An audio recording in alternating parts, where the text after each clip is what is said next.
শুভ সকাল বন্ধুরা, তোমরা সবাই কেমন আছো? আমি অনেক ভালো আছি। আজকে সকালটা শুরু করলাম ভগবানের আশীর্বাদ থেকে।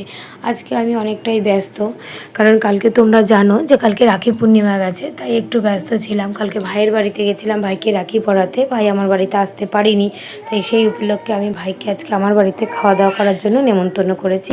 ভাই আমার বাড়িতে খেতে আসবে। এদিকে ছেলেমেয়েরা খেলা করতে ব্যস্ত। বরমশাই আমার জন্য একটা আইসক্রিম এনে আমাকে ডাকাডাকি করছে। আইসক্রিমটা খেয়ে নিয়ে ছেলেকে স্নান করিয়ে গুছিয়ে ঘুম পাড়িয়ে দিয়েছি। দেখতে দেখতে এদিকে 2টো পার হয়ে গেছে, আমার ভাই এখনও আসেনি। তাকে ফোন করেছিলাম, ওর আসতে লেট হবে, তাই আমরা বাড়ির সবাই মিলে এখন খাওয়া দাওয়া করে নিয়েছি। আর এখন বাজে সন্ধ্যে 7টা 15। এখন আমার ভাই এসে খাওয়া দাওয়া করতে। আমি বেশি কিছু রান্না করিনি। এখানে রান্না করেছি আমি একটা মিক্স রাইস করেছি, যেখানে চিংড়ি মাছ পনির ডিম দিয়ে রাইস করেছি। আর আছে তোমার চিকেন কষা, পাঁপড় ভাজা, চালতার চাটনি। আর কিছু রান্না করিনি, বা সামান্য কিছু আয়োজন করেছি আমার ভাইয়ের জন্য।